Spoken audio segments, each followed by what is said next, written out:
What's up, everyone? This is Adam coming to you on February 26, 2025. I'm going to try to keep this brief. It's another episode of 50 States, my idea blog. This will start with if you see something, say something.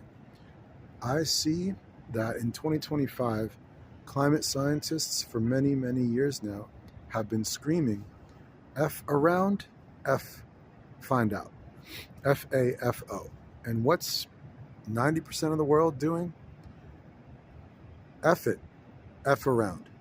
FIFA. The climate scientists, the work they've been doing for decades is really similar, if not pretty much identical, to when you have a bridge that you want constructed over a river so a couple extra thousand people can get to work on time. You build the bridge, then you have inspectors that have to check the bridge on a regular basis. They do that job for months, years. One day, they look at the pylon and they see a small hairline crack. And they take that information to whoever needs to hear it, their superior, etc. And they say there's a hairline crack. Then the next step is fix it. Why? Because if you don't, a couple thousand people go into the water. And that's not the ideal situation. In many ways, if not any way, that's all the climate scientists have been doing, except the bridge is the glaciers at the Arctic and the Antarctic, other factors around the world, the Amazon rainforest, the biodiversity of the world, whether we have all these different kind of pollinators or just one, we can go down this list of aspects about the natural world on which we've been taking for granted since before ancient civilizations, that are diminishing because of what Western civilization mostly has been doing roughly since the Industrial Revolution, and doesn't seem to want to stop even at its own peril. That's all the climate scientists are doing. If we don't put the brakes on now, we are going into the water, a little too literally.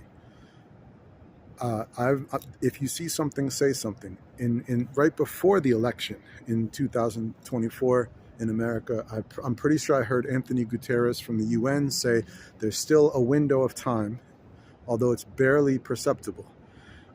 What happened? America elected the last person you want, or the last administration, and the last collective of individuals, some of whom weren't even elected, with this emergency that you want in charge. Were the Democrats doing everything they were supposed to? No. Do they have a whole suite of things they needed to do better? Yes. Were they still oceans better than what we have now? Yes, every single time. You can look at the infrastructure IRA bill that they got the Democrats mostly passed. They had to argue among themselves with Joe Manchin and Kristen and Sinema, but they finally got it passed. I'm going to riff, but things take time to shift. I'm sure a lot of people know that song, it takes a little time sometimes to turn the Titanic around. We have to, or we're all going down. It doesn't matter what your political belief is. Doesn't matter what you think of Andrew Tate versus Greta Thunberg. We're all going down if we don't do something to get the Titanic started to turn. You don't want Trump and Musk, who are literally putting nitrous oxide and superchargers on the Titanic engine. So that's just what you're doing. Feel free to research, and I do intend to put links below of people that I follow online who are super clear about all this work. There was a person named Jeffrey Sachs who gave a presentation to the EU in just the past couple of weeks, and he said all the geopolitical conflict, China, Russia, the U.S., he was saying in many ways, we don't need any of it's not serving a purpose to the point where it's almost it doesn't. I'm going to put a link to this below as well. What I don't know is if he actually included the climate piece in that, because when you do that, the only thing that makes sense now is thinking of the climate for everyone on Earth, no matter what your political beliefs are, or what your personal beliefs, your emotional beliefs, any number of things. Um, in World War II, World War I in America, we had the wartime effort where the administration told everyone in America, on Tuesdays, you're going to be doing this job for 3 hours. On, every Thursday, if you have extra cooking grease, you're bringing it to this location, in your community. To my knowledge, based on individuals I have spoken with who were alive during that time, nobody complained terribly. They just did that work. And that's how the entire nation came together to contribute. Was it the government telling people what to do? It was. But you just do it. Somehow in the 21st century, people have gotten this whole concept that you can do whatever you want, even if that's, pointing a rifle at your own foot and pulling the trigger.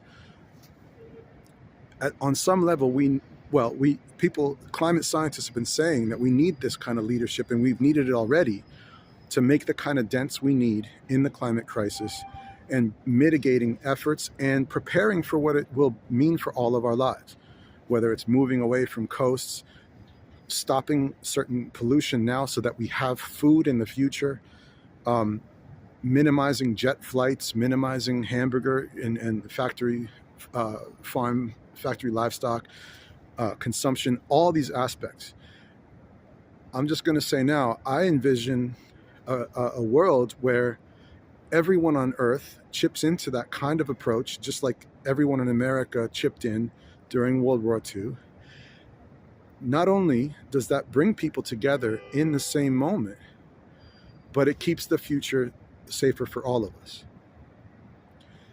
We've had this whole thing with COVID, don't tell me what to do with my body, etc. You can't tell me. I mean, I'll try not to stray too far into the weeds or whatever they may be. It's a monoculture weed now because chemical conglomerates decided that we need to have all this single kind of seed in the fields. But look, it's no, when we look around the political landscape in America, around the world, and we're fighting with our neighbor, we're fighting with our family about this belief or this viewpoint, we've lost the ability to just say, well, you may have somewhat of a point, but if you take the same point and just move it over here, it's like 1,000 times worse. So you take the lesser of two evils. I've seen people go back and forth about this recent election as far as Israel-Palestine, those who were doing abstaining votes and protest votes, whatever. There's many topics. People say, well, we didn't know. You did. There were plenty of people who were saying into the winter, into November, that said, how do you look past November and think that this option is not 1,000 times worse than this other one? Plenty of people were saying that. This is like the climate scientists who've been saying basic facts. There's a hairline crack on the bridge. It's not up for debate. That has this very high likelihood of this event happening in the future that we need to avoid. That's all. It's about checking facts and comparing this fact to that fact, comparing the severity of this situation to the severity of this situation. That's really all it is. Again, I'll say with the Democrats, anything that we needed them to be, they were not. They were still 1,000 times superior.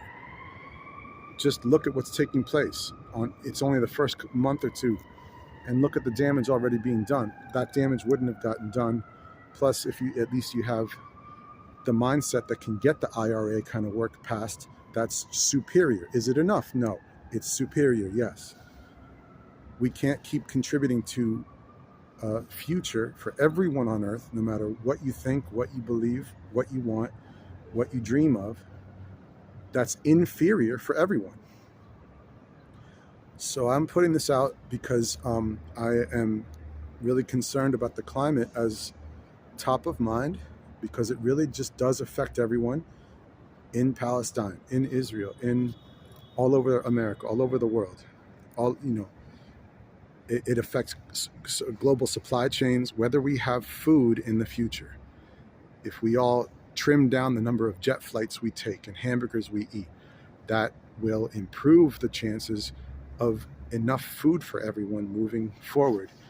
Again, I'll put links to the people that I'm following who believe this. Not just believe it. See, I'm making the wrong mistake. It's not belief. This is a piece of concrete. You want to see it? Do you think I did that with AI? Do you think I did that with some of these amazing new AGI video suites? I didn't. If you want to come where I'm standing at any point and double check for yourself, it's concrete. That's not up for debate whether we prefer concrete. I know people understand what I'm saying, and that this is what applies to the climate and factors we need to do. In recent months and years, I've actually had a suite of ideas about climate technology. Has the climate sector ever looked at this issue like this? If there's a non-zero chance you haven't, maybe this would be a massive assistance. I can give you one example that I put in front of a group of climate people who are passionate about the climate about a year ago. The professor Michael Mann from University of Pennsylvania was on that Zoom call with 100 other people who were enrolled in the seminar. I said, is there any chance, there were 3 ideas, and I have about 32 more of these. If any of these sort of resonate with you and you have time, resources, energy to talk about collaborating, getting some of these built, licensed, etc. I noticed that the first living organism to receive a patent award was a bacterium that was genetically genetically modified to decompose oil deposits in 1980. There was a scientist who was able to modify the genes of a bacterium, and you could drop it in an oil deposit and it would help decompose. And I said, well, if they have that as far as 1980, it seems like there's not something as readily available for plastics. We have a massive problem with plastics. And I put that in front of Michael Mann, and he didn't say something like, oh, we tried that and it's so hard. He didn't say that. He said we should explore solutions like that. Another thing that I proposed was, there's this new treatment for cancer called oncotripsy and histotripsy. Histotripsy just received FDA funding in the winter of 2023-24. This is a process by which they can identify cancer cells from healthy cells and send low intensity pulsed ultrasound directly to the walls of the cancer cell. And in oncotripsy, they can shatter the cancer cell wall like a singer shattering a wine glass from across the room by hitting the resonant frequency with her voice. In histotripsy, they are sending the sound to the cell wall and creating micro bubbles in the cell wall that rupture it that way. The histotripsy just received FDA funding in, I believe, October 2023. And it works. I think it might be pancreatic cancer. I could be a little off about that, but it is being deployed in clinics at this moment, to my knowledge. I was thinking at some point, is there any chance that this kind of approach would assist with the issue of nuclear waste? We have this issue with nuclear as one of the renewable energy solutions, but some and many say that the toxic waste problem is such a problem, it may as well not be a green solution at all. And all I was thinking was, have you considered something like this? Obviously, a radioactive nuclei is not going to be affected by ultrasound, but I did start to do a little research that I could so far. And theoretically, there might be a way to use ultrasound to change a compound of a waste material into something a little safer and less radioactive. It seems that that's a possibility. And all I'm doing with this suite of ideas is just putting these out there and said, have you tried this? Have you thought of this at all? Because again, just to go all the way back to the beginning, the climate crisis has been red alert for a long time, all hands on deck. And maybe some of these ideas would be some of those hands on deck. There is a book out, at least one book, by Mark Jacobson, who says we have all the technological solutions we need. Where's the I don't know if his book says this, many others have. Where's the political will to get this done? That's a topic that obviously is so massive, but it shouldn't be. We all have to stay alive, no matter how many billions you have in the bank, no matter how many, and no matter what you're socking away for your kids and your grandkids. If there's not oxygen, if there's not food, if you're eating synthetic food and breathing out of tanks the rest of your life, what win is that? The only way to avert that is by assisting everyone on Earth today and yesterday, and getting everyone on Earth to start kicking in. And how many solutions did we create with that one proposal? We got everybody toward the same goal, just like in World War II. It's a small sacrifice of your time. One day a week, you have to do this.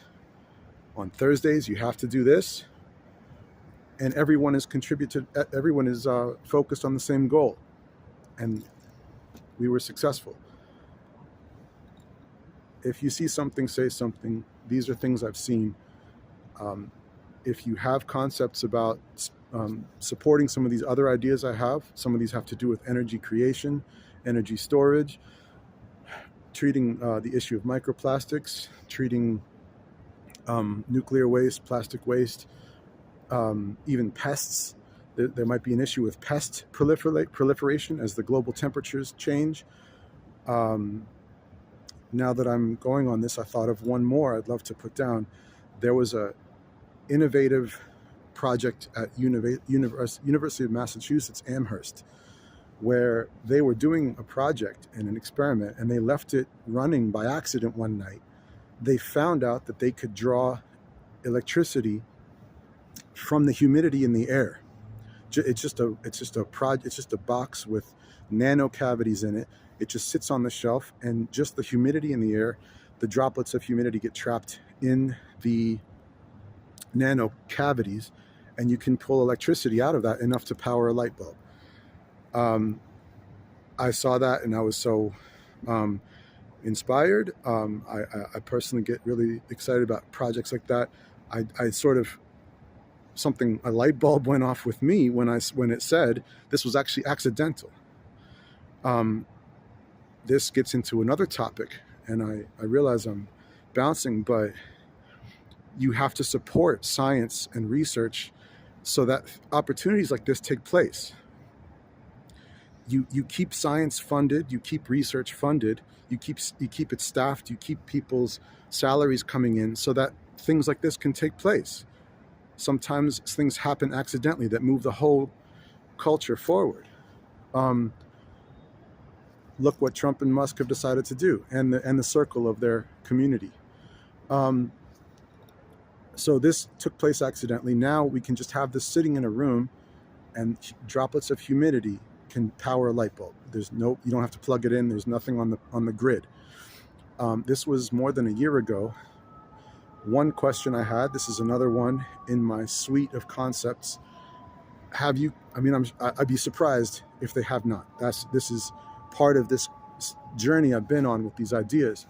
I'd be surprised if you have not thought of this, but I can look back to times when I was a kid, and throughout my whole life where I said that to myself. I'm sure you've thought of this, and it turns out they have not, and it's been beneficial.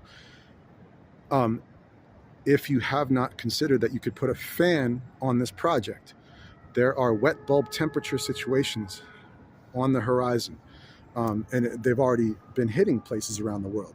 The heat is so bad and the humidity is so bad that your sweat does not have time to do its work to get your body cooled, and you suffer horrifying consequences just from the heat and the humidity combination.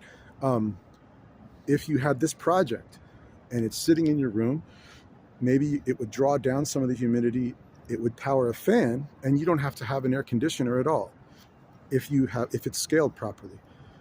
I would be surprised if these scientists have not thought of that, but if there's a non-zero chance you have not, this alone could do several things at once. Solve a huge problem that's in the future, It could benefit people financially.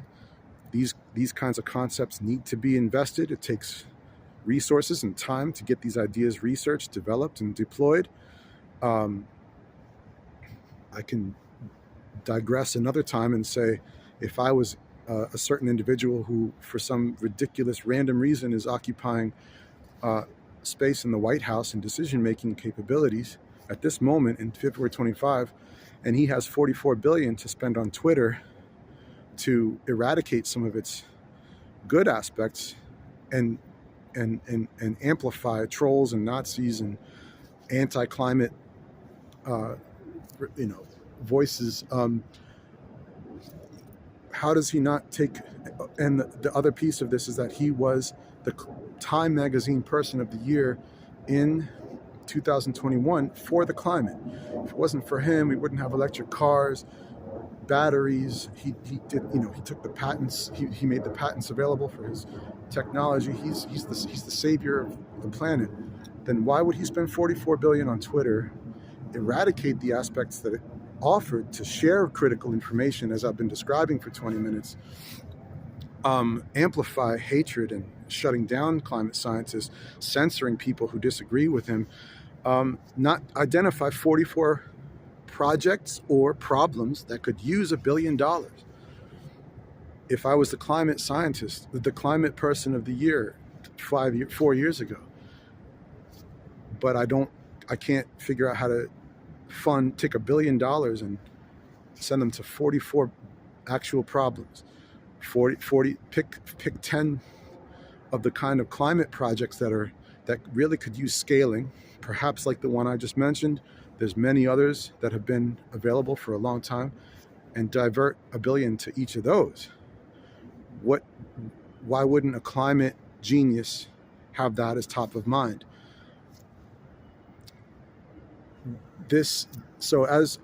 One takeaway of what I see is that climate technology, climate preparation, getting folks taking care of each other emotionally, intellectually, preparing for the psychological aspects of what the climate crisis is. It's not threatening to do. It's already been doing all over the world. The people we vote for versus the technological advances that are either available or need scaling, etc. Research and development funding. All these things are not just connected but intertwined. And what I see in February 2025 is such a more distressing picture than it could have been if people had voted a little differently in November. And to me, that affects everything moving forward. That's just like the bridge inspectors seeing a crack on the bridge and they decide not to tell their superior, or the superior comes down and takes a sledgehammer and tries to get it to propagate a little faster. So again, to conclude, I feel that the climate crisis, people say a crisis can be an opportunity. Maybe a little footnote or a fine print is that it's really great if you permit yourself as much time as possible to kick things in that direction. To me, the climate crisis that's already underway is the opportunity for this whole planet to come together on one page. We're all deciding that there's certain sacrifices that we just need to make, even if it's not ideal. If we do them now, we have less of a price to pay in the future, individually and as a collective. And it's the opposite of rocket science. That's what I see. I thought I would say something. I do have this suite of more than 30 proposals. Again, I'm not saying that I have, I haven't gotten to a place where I'm fully have everything locked down and prototyped, and I don't even have provisional patent applications on most of them. But if you are in a position to discuss some of these, contribute some legwork, maybe help me send out letters of inquiry. Again, I'll repeat, Mark Jacobson has already a book out saying we have all the tech we need. That's not actually the primary issue.